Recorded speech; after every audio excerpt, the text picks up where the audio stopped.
Baik, membaca ayat kursi. Nah ini ya, tadi ayat kursi merupakan surah yang mulia di dalam Al-Quranul Karim.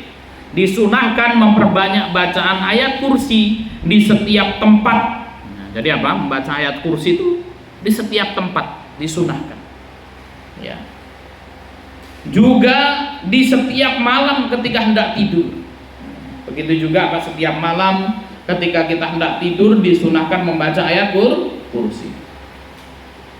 Antuna lagi jalan-jalan ke pantai kan gitu ya, lagi istirahat baca ayat kursi. Ya, maka di tempat-tempat yang baik maka ya disunahkan untuk membaca ayat kursi di setiap tempat.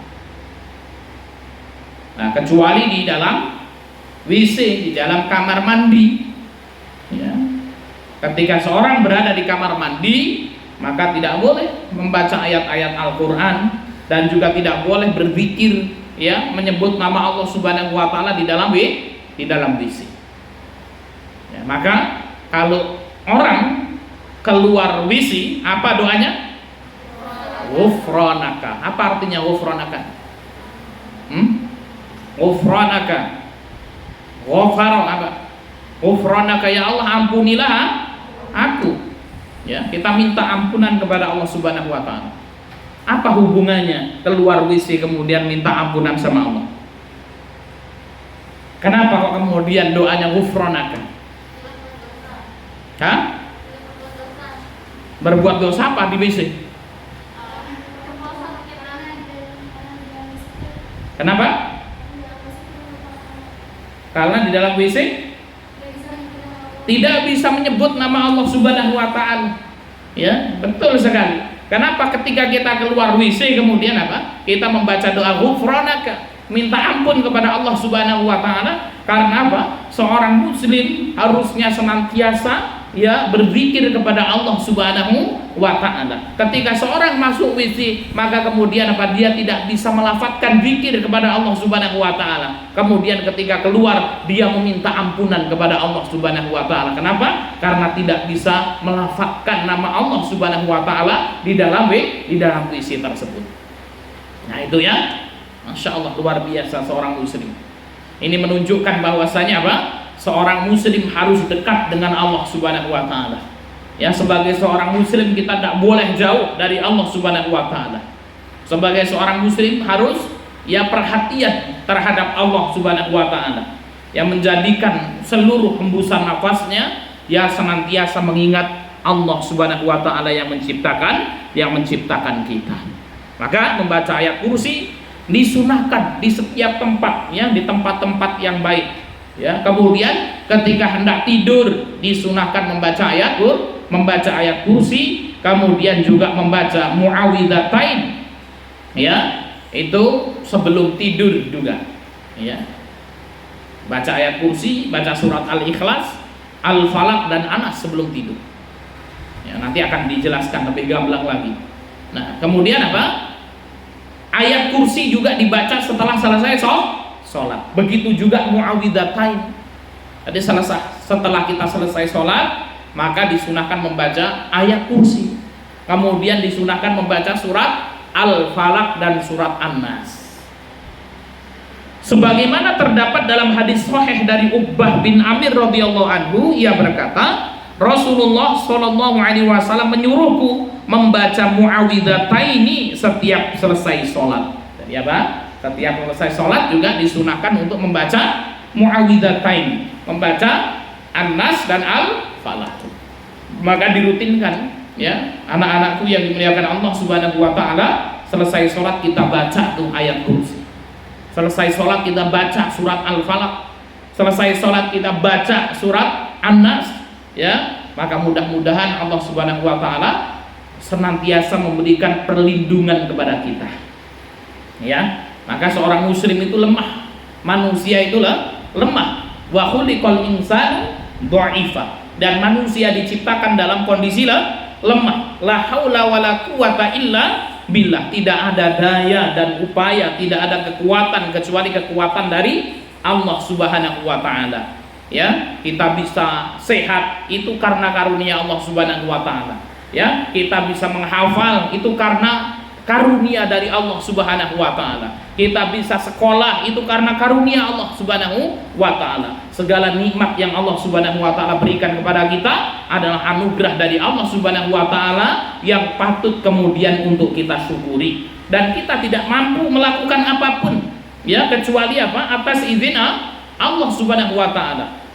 Kita tidak akan mampu belajar, anak-anakku yang dimuliakan Allah Subhanahu wa taala. Kita tidak akan mampu menghafal kecuali mendapatkan kemudahan dari Allah Subhanahu wa taala. Ya, jangan kita sombong ingin mengatur dan menertibkan hidup orang lain.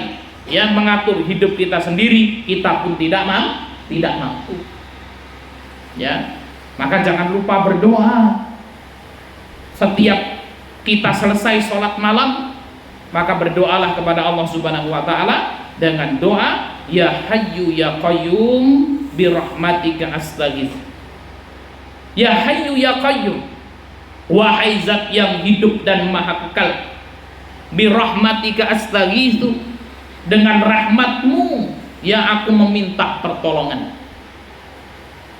Aslih li sya'ni kullahu wa la takilni ila nafsi tarfata ain. Bereskanlah ya Allah, perbaikilah ya Allah seluruh urusan-urusanku, dan jangan engkau biarkan diriku menyelesaikan urusanku sendiri walaupun sekejap mata. Siapa tadi malam yang tidak sholat malam?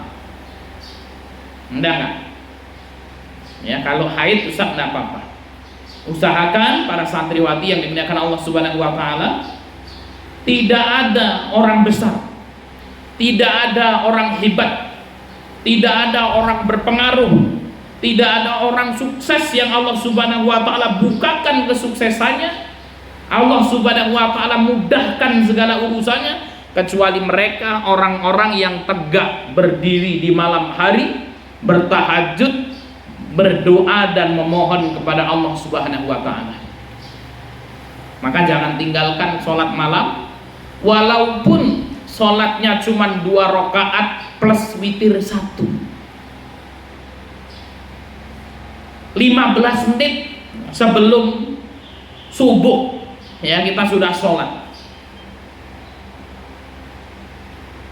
Rakaat pertama membaca surat Al-Falaq, membaca rakaat kedua membaca surat An-Nas, salam. Selesai itu berdiri lagi baca surat Al-Ikhlas, qul huwallahu ahad, 1 rakaat diniatkan untuk sholat witir. Habis itu berdoa kepada Allah Subhanahu wa taala, dibuka dengan memuji Allah Subhanahu wa taala. Kemudian kita beristighfar sebanyak-banyaknya ya atas dosa-dosa yang kita lakukan. Astaghfirullahaladzim alladzi la ilaha illa anta. Pokoknya kita beristighfar kepada Allah Subhanahu wa taala. Baca doa sayyidul istighfar pada waktu itu. Ya, banyak astagfirullah, astagfirullah, astagfirullah. Kemudian berdoa kepada Allah Subhanahu wa taala dengan doa tadi. Ya hayyu ya qayyum birahmatika astaghits. Wahai zat yang maha hidup, yang maha kekal, dengan rahmatmu aku meminta pertolongan. Aslih li sya'ni kullahu, perbaikilah ya Allah seluruh urusan-urusanku ini. Tata hidup ini ya Allah. Perbaiki belajarku ya Allah. Perbaiki kesehatanku ya Allah. Perbaiki menghafalku ya Allah.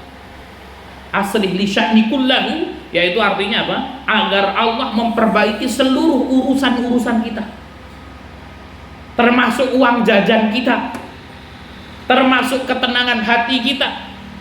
Wala takilni ila nafsi tarfata ain abada, dan jangan engkau tinggalkan aku untuk menyelesaikan urusanku sendiri walaupun sekejap mata.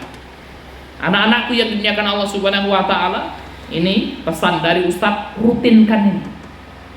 Ya, rutinkan doa ini di setiap malam, di setiap tahajud antuna.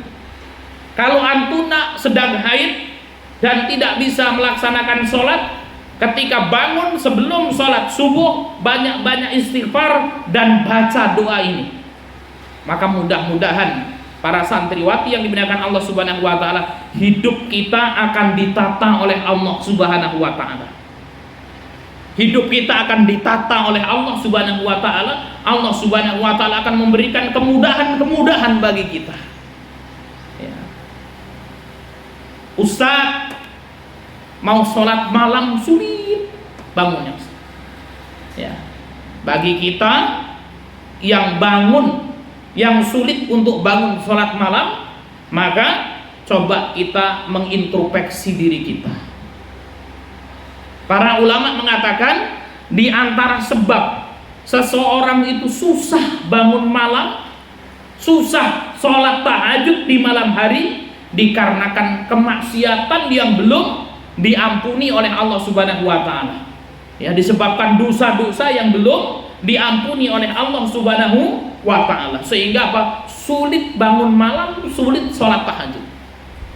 Kalau tidur tahu-tahu Allahu Akbar, Allahu Akbar, oh datang sholat subuh. Sudah datang sholat subuh, kita belum bangun, masih terbuai dengan mimpi indah kita. Nah ini awas, hati-hati ya anak-anakku yang dimuliakan Allah Subhanahu wa taala. Mungkin ada dosa-dosa kita yang belum diampuni oleh Allah Subhanahu wa taala. Bagaimana caranya Ustaz? Caranya adalah kita mengintrospeksi diri kita, kita lihat sambil istighfar, ya Allah, dosa apa ya Allah yang telah saya perbuat. Ada dua dosanya.